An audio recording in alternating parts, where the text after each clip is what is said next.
So we have done Wheatstone bridge, and we have done a condition also that when no current passes through this galvanometer,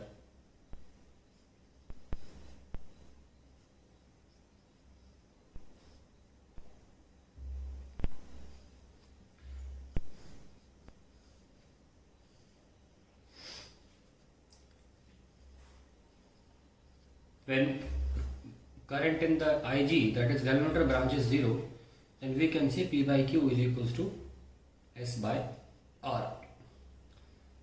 P by Q is equals to S by R. Standard वे में तो यही होता है कि ratio arms की resistance बराबर होनी चाहिए। हालांकि अगर आप क्रॉस मल्टीप्लाई करें तो ये भी कंडीशन मेंटेन की जा सकती है, इसमें कोई गलत नहीं है। मतलब P बाय S भी कर सकते हैं। अब जैसे कि मैं आपको बहुत बढ़िया चीज दिखाता हूँ, यहाँ पे ये इंपॉर्टेंट चीज है, यहाँ बहुत इंपॉर्टेंट बता रहा हूँ बात में, देखिए ध्यान से। मैं कुछ करने वाला हूँ, बहुत ध्यान से देखिएगा।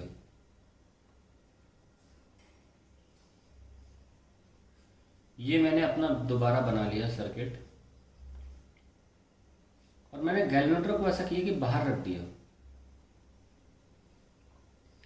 मैंने गैल्वेनोमीटर को लंबे तार से जोड़ दिया, क्या बुराई है ना, जोड़ सकते हैं लंबे तार से, बाहर रख दिया। और मैंने सेल की ब्रांच छोटी कर दी।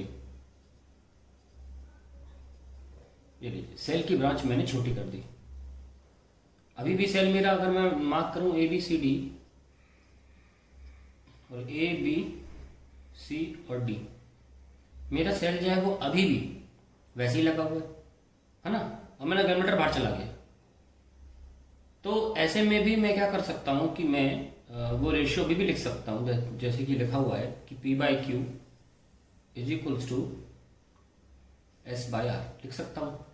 और फिर मैं क्रॉस मल्टीप्लाई भी कर सकता हूं, P by S is equals to Q by R। तो अगर मैं ध्यान से देखूं कि एक्चुअली में बन क्या गया है सर्किट, बन ये गया है कि P बाय S यानी कि बन ये गया है कि मेरे रेशियो आर्म्स कौन है, P और S हैं। एक तरह से अगर इसी इक्वेशन को देखा जाए तो मेरे रेशियो आर्म्स कौन है, PS रेशियो आर्म्स हो गए, और QR क्या होगा, दूसरा रेशियो आर्म हो गया। यानी कि और गैल्वेनोमीटर जो है वो कहीं और लग गया है इस इक्वेशन के हिसाब से।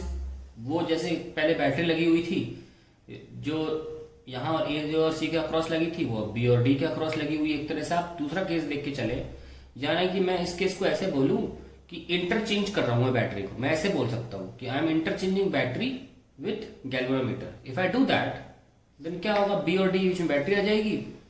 बना के दिखाता हूँ। Suppose I am interchanging battery with galvanometer. ये बड़ा इंपॉर्टेंट क्वेश्चन है, बोर्ड एग्जाम में पूछा जाता है, वाइवास में पूछा जाता है। A B C D, तो मैंने क्या किया, मैंने बैटरी को गैल्वेनोमीटर से इंटरचेंज कर दिया। तो सॉरी, यहाँ नहीं, B और D में, यहाँ मैंने बैटरी लगा दी और गैल्वेनोमीटर मैंने यहाँ कर दिया।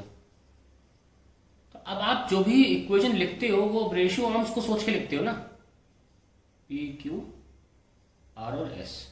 आप जो इक्वेशन लिखते हो हमेशा रेशियो आर्म्स को सोच के लिखते हो, और रेशियो आर्म्स गैल्वेनोमीटर के अकॉर्डिंग डिसाइड होता है। यानी कि गैल्वेनोमीटर ये है तो उसके आजू और बाजू जो लाइन है वो रेशियो आर्म है ना। अभी गैल्वेनोमीटर कौन है, अभी गैल्वेनोमीटर AC के अक्रॉस लगा है, तो रेशियो आर्म्स कौन होंगे, P और S। जैसे यहाँ देखो, यहाँ BD में गैल्वेनोमीटर लगा था, तो इस लाइन के आजू और बाजू, इस लाइन के लेफ्ट और राइट वाले को रेशियो आर्म बोला जाता है। अभी गैल्वेनोमीटर इंटरचेंज कैसे कहाँ लग गया, A और C के अक्रॉस। तो A और C लाइन के उधर P है, इधर S है, तो अब रेशियो आर्म्स कौन से हो गए, ABCD है ना, D यहाँ लिखना चाहिए था, BACD मेरे रेशियो आर्म्स हो गए। BAD एक रेशियो आर्म हो गया और BCD एक रेशियो आर्म हो गया, रेशियो बदल गए। तो उसके अकॉर्डिंग मैं लिखूंगा तो मेरा ये इक्वेशन आएगा, यस और नो। और ये इक्वेशन से फिर ये इक्वेशन भी पहुंचा जा सकता है। S को तो क्रॉस मल्टीप्लाई करना है। इसका मतलब मेरी जो व्हीटस्टोन ब्रिज की, बैलेंस्ड व्हीटस्टोन ब्रिज की जो कंडीशन है, क्या बोलते हैं, जब ये बराबर हो जाते हैं तो बोलते हैं व्हीटस्टोन ब्रिज बैलेंस है। ऐसा नहीं होता कि व्हीटस्टोन ब्रिज तभी बोलोगे जब करंट 0 हो। ऐसा दिखने वाला कोई भी सर्किट व्हीटस्टोन ब्रिज है, पर वो अगर करंट 0 हो गया तो हम उसे कहते हैं बैलेंस्ड व्हीटस्टोन ब्रिज। तो मैं देखा कि अगर हम इंटरचेंज भी कर देंगे तो इक्वेशन बड़ी डिफरेंट आएगी, पर उसको बहुत सिंपली वहीं लाया जा सकता है। तो इससे कंक्लूजन ये निकलता है that if the battery and galvanometer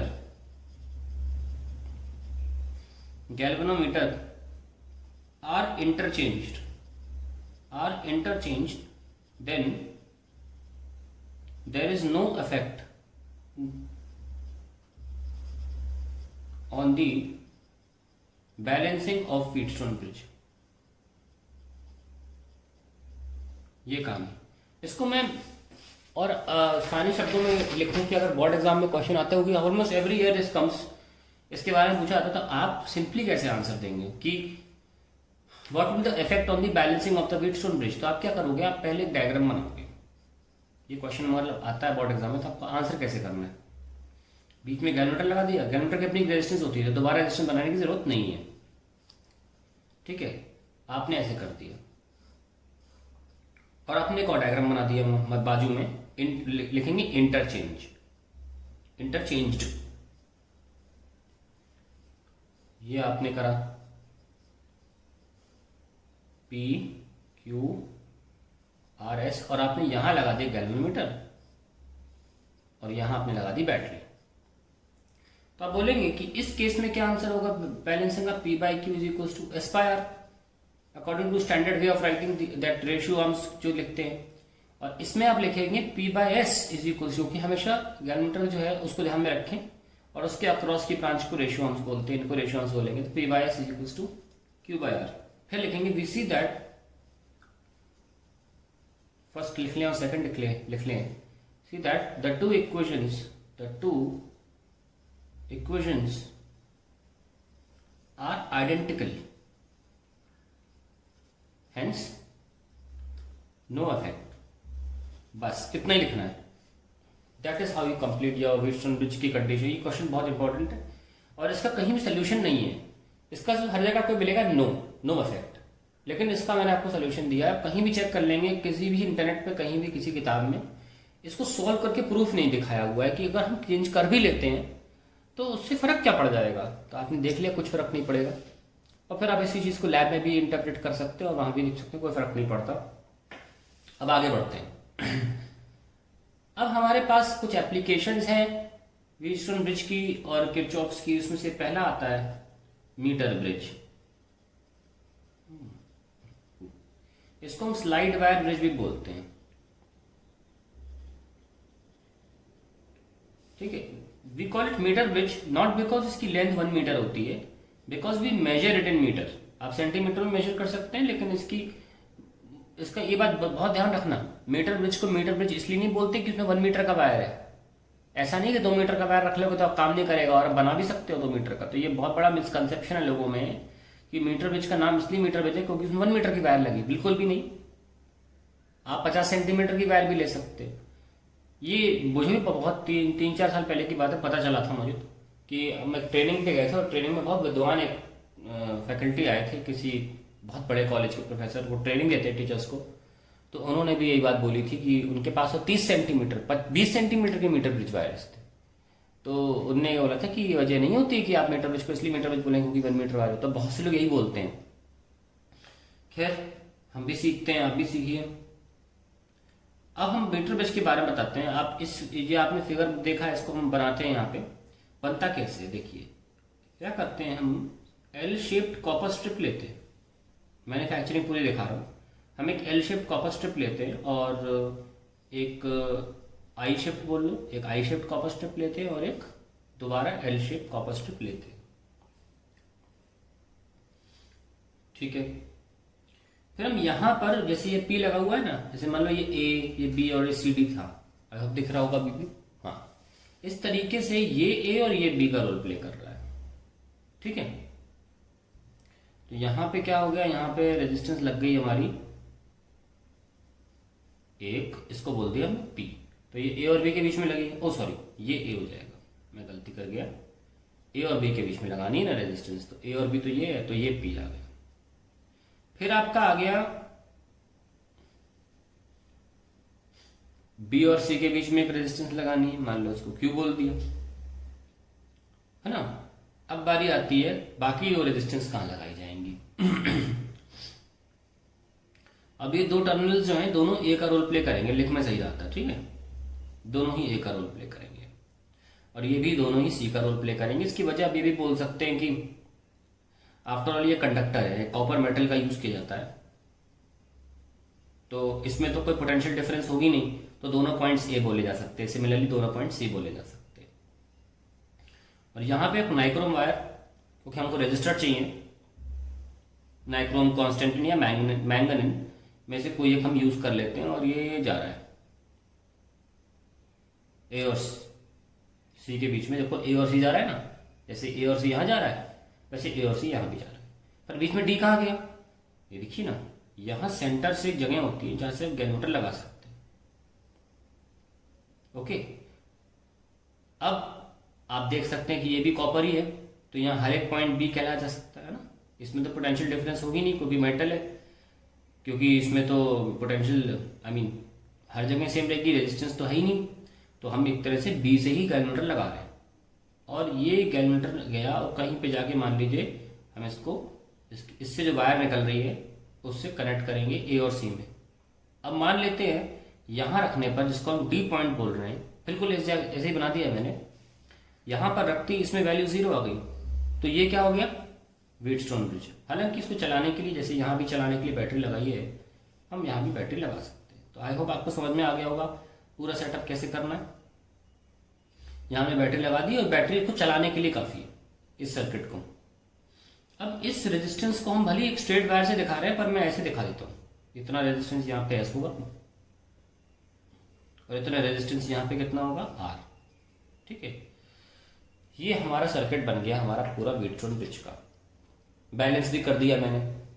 अब इसको हम दोबारा बनाएंगे, इसमें हम क्या, क्योंकि पूरी कॉपी खोलेंगे तो कैमरे में आपका जूम खराब हो जाएगा और जिस पेज पे हम बात कर रहे हैं तो डायग्राम जरूर होना चाहिए, तो कोई प्रॉब्लम की बात नहीं है।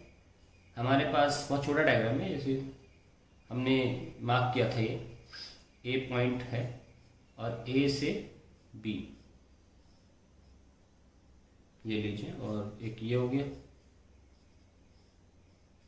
ये आपने फिर से एल शेप ले लिया, ठीक है, और आपने फिर ये सारे पॉइंट्स भी हैं, जब तक पोटेंशियल डिफरेंस नहीं होगा पॉइंट तो एक ही रहेंगे ना। और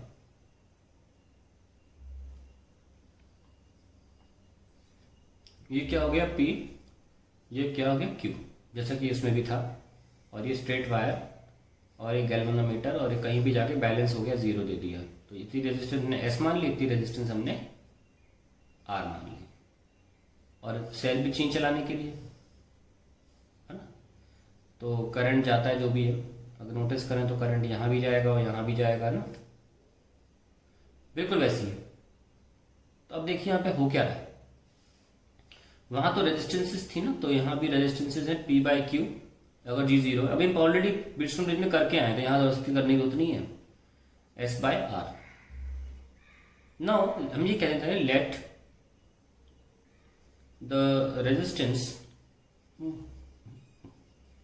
पर unit centimetre of wire be R, यानी कि हर 1 सेंटीमीटर पे रेजिस्टेंस जो है वो R के बराबर है। तो हम क्या बोलेंगे, इसकी यूनिट क्या होगी, R ओम पर सेंटीमीटर, तो इसको रेजिस्टेंस ग्रेडियंट भी बोला जाता है, रेजिस्टेंस ग्रेडियंट, इसको रेजिस्टेंस ग्रेडियंट भी बोलते हैं, दैट इज R। तो अगर 1 सेंटीमीटर पे रेजिस्टेंस R है, इक्वल टू नहीं लिखना चाहिए हमेशा, ट्रिपल एरो या एक एरो बना दें, ट्रिपल और या एरो, इसका मतलब इक्विवेलेंट हो जाएगा, इसका मतलब भी इक्विवेलेंट होता है। अब आप तो फिर S डिस्टेंस को हम अगर L मान ले तो L के लिए कितना होगा, L इंटू R। सिमिलरली अगर 1 सेंटीमीटर के लिए R लेते हो तो ये डिस्टेंस कितनी बची, अगर हम 1 मीटर ले रहे हैं, ठीक है, क्योंकि बोर्ड एग्जाम में आज तक 1 मीटर पे आया, 50 सेंटीमीटर पे भी क्वेश्चन आया बोर्ड एग्जाम में, पर स्टैंडर्ड हमेशा 1 मीटर पे लेते, तो हमने 100 सेंटीमीटर ले लिया, तो 100 माइनस एल के लिए क्या हो जाएगा, 100 माइनस एल इंटू आर, है ना। तो यही तो रेजिस्टेंस S है और यही तो रेजिस्टेंस R है, तो हम इसको यहाँ रख सकते हैं कि it is LR upon 100 minus L into R, R cancel हो गया। तो इस तरीके से आपका डेरिवेशन हो जाता है इस स्लाइड वायर ब्रिज का, ठीक है, इस तरीके से भी derive this formula. And then मान लीजिए P और Q में कोई अननोन रेजिस्टेंस है, सपोज आपके पास P है, P नोन है और Q अननोन है। इफ Q इज अननोन, तो आप आसानी से निकाल सकते हैं कि Q की वैल्यू क्या है, P 100 minus L upon L is equals to Q। अब एक पूरा का पूरा दारोमदार इस बात पे टिका हुआ है कि नल मेथड है। नल मेथड मतलब ये होता है कि आप करंट जब दौड़ रहा है उस पर कैलकुलेशन नहीं कर रहे हैं, जब करंट जीरो है तब कैलकुलेशन कर रहे हैं। और जब करंट ही जीरो हो जाएगा तो संभावना ही नहीं है गलती होने की, है ना, तो गलती इसमें होती भी नहीं है। इसमें आप 2 डेसिमल प्लेसेस तक आंसर सही सही निकाल सकते हैं अगर आप कुछ चीज़ों का ध्यान रखें। कुछ चीज़ें क्या है इसमें, पहली चीज़ तो कंडीशन ये है कि आपको अगर एक्यूरेसी अच्छी चाहिए अपने व्हीटस्टोन ब्रिज में, तो पहली चीज़ ये है कि दैट द रेजिस्टेंसेस इन जितनी 4 ब्रांचेस हैं, in all 4 branches must be of same order, must be of same order। और दूसरी जो आप बहुत important condition, that the balance point should be chosen to be middle point, should be chosen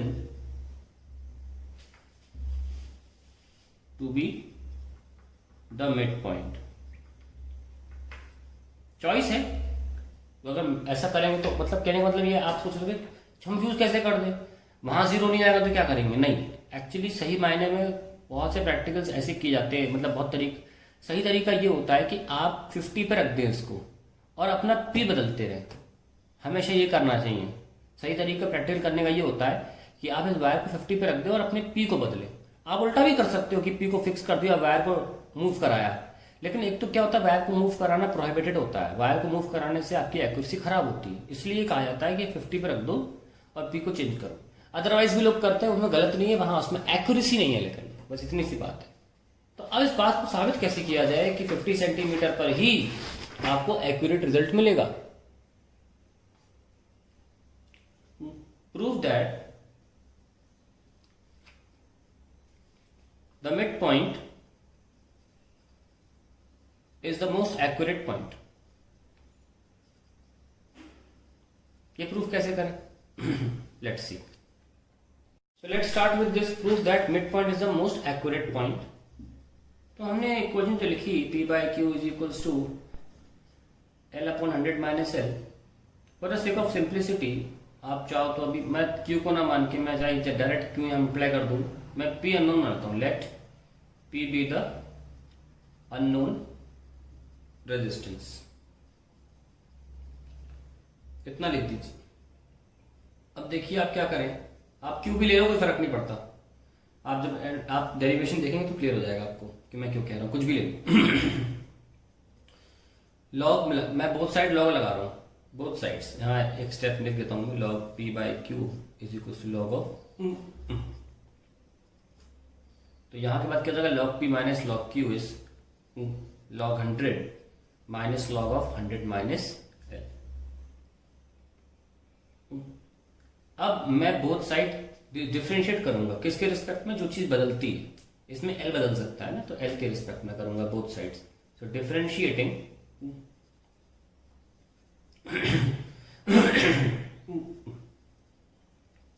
both sides with respect to a changing variable that is called L।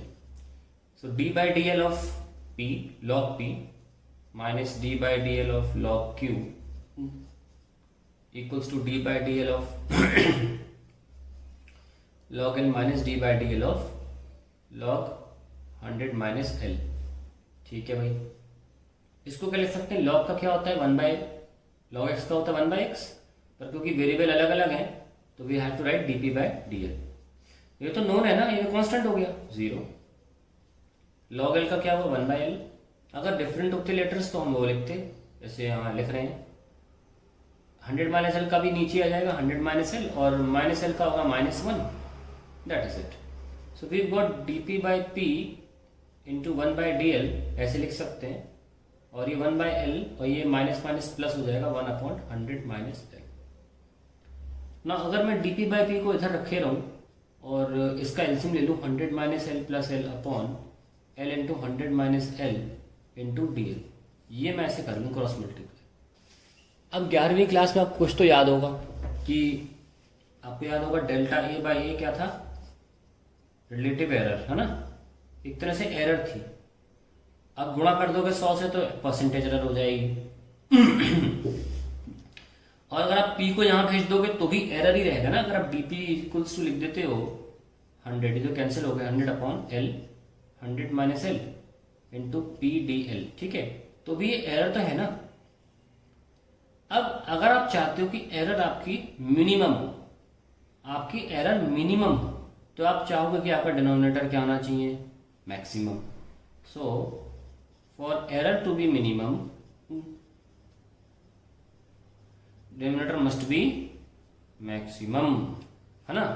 तो यानी कि maximise करने के, सबको पता है 12वीं क्लास में सब आ गए, क्या करना पड़ता है मैक्सिमाइज करने के लिए, डिफरेंशिएट करके जीरो, तो D by D L of denominator को हम जीरो कर देंगे, यानी कि D by D L of 100l minus L square को जीरो कर दिया। करो डिफरेंशिएट, कितना, 100l का 100 हो जाएगा और एल स्क्वायर का 2l इक्वल्स टू 0। तो क्या है l, 50। अगर आपने 100 की जगह कैपिटल L लिया होता, x लिया होता, तो x/2 आता। सो आप देख सकते हैं कि ये हमारा एक्सप्रेशन आ गया है। डिफरेंशिएट करके हमने जब जीरो किया तो हमें L 50 आ गया, आधा। तो हमने पूरी एनालिसिस जो करी, इसको ध्यान रखिएगा, बहुत अच्छी एनालिसिस है। कोई बार बार पूछेगा, आप बोल सकते हैं सर डिफरेंशिएट करके ऐसे निकाला जा सकता है, इसका मैथमेटिकल प्रूफ है। So that is how you prove that 50 centimetre पे आपका मीटर ब्रिज बेस्ट आंसर दे सकता है, एक्यूरेसी मैक्सिमम होती है, इसका मैथमेटिकल प्रूफ आपके सामने। अब हम बात करते हैं application of metre bridge. Mostly 3 application होती हैं इसकी स्टैंडर्ड। पहली होती है to find the unknown resistance, जिस पे हम काम कर चुके हैं, to find the unknown resistance. दूसरा होता है to compare the EMF of cell. और तीसरा होता है to find the temperature of the unknown temperature, to find the unknown temperature. मैं पहले दिखा चुका हूं, तब से वही कर रहे हैं। पहले का फॉर्मूला चाहो लिख दूं, अगर ये P अननोन है तो L/100 minus L into Q से हम निकाल सकते हैं। दूसरा कैसे करना है, सर्किट बना लीजिए दोबारा, मैं बहुत रफ सर्किट बनाऊंगा, अंडरस्टूड होगा वो।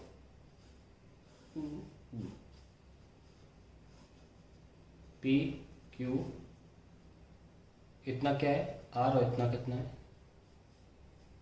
R और ये S लिया था मैंने, नहीं तो आप कंफ्यूज रहेंगे, पेशे से नहीं आएगा answer. So when you write just take a battery to work this out. अब आप कंपेयर कर रहे हो तो आपने पहले Q लगा के, अननोन रेजिस्टेंस है आपने कर लिया, और यहाँ पे भी एक रेजिस्टेंस लगा लो ऐसे, और स्विच के साथ लगा लो, उसे ऑफ रखो, ठीक है। और यहाँ भी एक स्विच होना चाहिए, ताकि आप जब इसे ऑन करना चाहो तो इसे ऑफ कर देना। तो 2 रेजिस्टेंस लगा के आप ऐसा काम कर सकते हो। मान लो इसको X बोल दिया आपने, तो जब आप P के साथ करोगे तो आप, अभी तो Q अननोन ले लिया ना मैंने, तो P/Q पहली रीडिंग आएगी, P/Q will be S/R, so your Q will be PR/S, ये फर्स्ट होगा। फिर आप क्या कर सकते हो, P/X, आपने क्या किया, Q को ओपन कर दिया स्विच को, और X को कनेक्ट कर दिया, तो अब X सर्किट में आ जाएगा, तो P/X इज S/R बाय सम, जो भी आपकी यहाँ पे चेंज होती है value. I should be writing that value actually, instead of S/R I can also write L1 ना, अपॉन 100 माइनस L1। तो I can write Q is equals to कितना हम Q निकाल रहे हैं ना, तो P 100 minus L1 upon L1, ये हमारा एक्चुअली फर्स्ट इक्वेशन होना चाहिए। अब इसकी बात करते हैं, तो इसमें ऑब्वियसली आपने चेंज किया तो ये L2 हो जाएगा, 100 माइनस L2, ठीक है। X अननोन है, तो P 100 minus L2 upon L2, ये आपका Q आ गया, X आ गया। कंपेयर का मतलब होता है रेशियो निकालना, Q/X निकाल, तो क्या आएगा, P 100 minus L1 upon L1 into L2 P 100 minus L2, P cancel, so you have Q/X is equals to 100 minus L1 upon 100 minus L2 into L2 by L1। ये आपका कंपैरिजन हो गया। That is how you compare. दिखने में बड़ा लगता है, लेकिन अगर कुछ वैल्यूज दी होंगी तो तुरंत सॉल्व हो जाता है ये, ठीक है। अब बारी आती है आपकी थर्ड पार्ट की, to find the unknown temperature. देखिए बहुत इंपॉर्टेंट है, इस बात पे डिपेंड करता है कि आपको रेजिस्टेंस का फॉर्मूला पता है। जैसे कि रो बराबर rho naught 1 plus alpha T1 minus T2 था, उस तरीके से आर का भी फॉर्मूला होता है R naught 1 plus alpha T1 minus T2, या आप लिख सकते हो डेल्टा टी। यही कॉन्सेप्ट है बस इसको सॉल्व करने का। तो अब क्या करोगे आप, रेजिस्टेंस एक नोन वाली लोगे, और ये रेजिस्टेंस जो है ना ये बर्फ में मान लो रख दिया आपने, बिल्कुल बर्फ में चिपका के रख दी, ये बर्फ है। तो हमको पता है कि 0 डिग्री है, मतलब एक ऐसी बर्फ हो जिसका टेम्परेचर 0 डिग्री है। कैसे निर्धारित करेंगे? During melting, during melting. तो मेल्टिंग के दौरान तो 0 डिग्री होता है।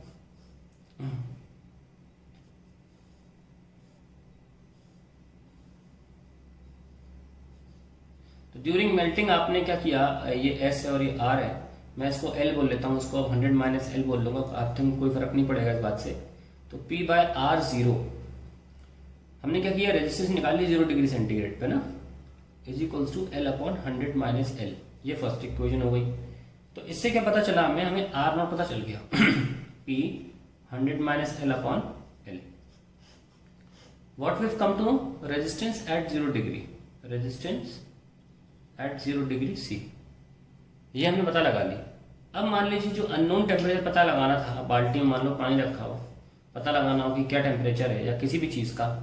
अब उसमें क्या करोगे, काफी देर तक, मान लो 20 मिनट तक आप अपने रेजिस्टेंस को डुबो के रख दोगे, जो भी मटेरियल हो उसमें, और फिर तुरंत उसको सर्किट से लगा के सॉल्व करोगे, क्योंकि उसमें जब 20-25 मिनट या 15 मिनट 10 मिनट रखोगे तो वो टेम्परेचर अटेंड कर लेगा पानी का या लिक्विड का, जो भी लिक्विड आप निकालना चाहते हो उसका टेम्परेचर क्या है, थर्मोमीटर नहीं है तो।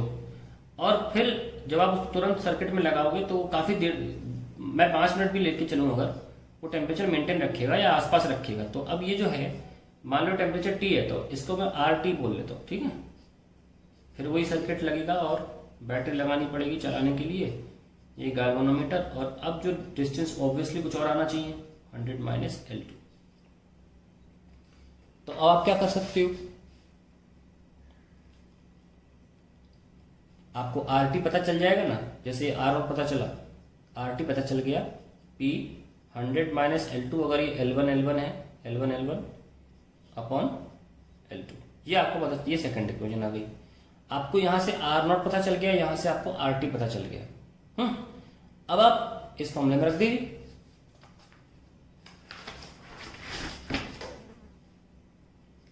So now you can write RT is equals to R naught 1 plus alpha delta T. क्योंकि आपने 0 यूज किया था तो आपके लिए और आसान हो जाएगा, T minus 0, so R not 1 plus alpha T, that is the answer. This is how you find the temperature of unknown temperature of any material using slide wire bridge. यहाँ पे एप्लीकेशन हमने खत्म कर दी स्लाइड वायर ब्रिज की। और एक बात बहुत इंपॉर्टेंट ध्यान रखना, ये बहुत से लोगों को ये लगता है कि यहाँ पे सिर्फ 0 डिग्री वाली रेजिस्टेंस रखी जाती है, ये एब्सोल्युटली गलत है। आप किसी भी टेम्परेचर की, ये T1 है, ये T2 मान लो और ये T1 है, किसी भी टेम्परेचर की रेजिस्टेंस आप रख सकते हैं, T2 माइनस T1, किसी भी टेम्परेचर की रेजिस्टेंस रख सकते हैं आप। ऐसा नहीं सिर्फ 0 की रखी जाए। और ये चीज रेजिस्टिविटी के लिए भी बोल रहा हूँ मैं, कोई ऐसी गारंटी, कोई ऐसी बात नहीं है, पता नहीं क्यों किताबों में ऐसे दिखाया जाता है कि यहाँ पे सिर्फ 0 डिग्री पर जो रेजिस्टेंस है वही रखी जाए। Absolutely wrong. आप जब कोई एनसीईआरटी क्वेश्चन करेंगे आप क्लियर हो जाएगा मैं क्या कह रहा हूँ। एनसीईआरटी में सिर्फ 2 क्वेश्चन है जिसमें आपको यहाँ पे जरूरी नहीं है 0 डिग्री रखना। इनफैक्ट आप 0 डिग्री रख के करोगे तो भी हो जाएगा, पर आंसर गलत आएगा और बहुत वेरी करेगा एक्चुअल आंसर से। ठीक है, तो आप इसमें कोई भी टेम्परेचर रख सकते हो। मैं ऐसा क्वेश्चन, जब क्वेश्चन आएंगे तो करके भी दिखाऊंगा। तो यहाँ पे हमारा मीटर ब्रिज पूरी तरीके से समाप्त होता है। मैंने आपको हर चीज बता दी, बहुत सी चीजें बताई जो कहीं मिलेंगी भी नहीं, और वैसे तो हमने सिलेबस कवर किया ही है।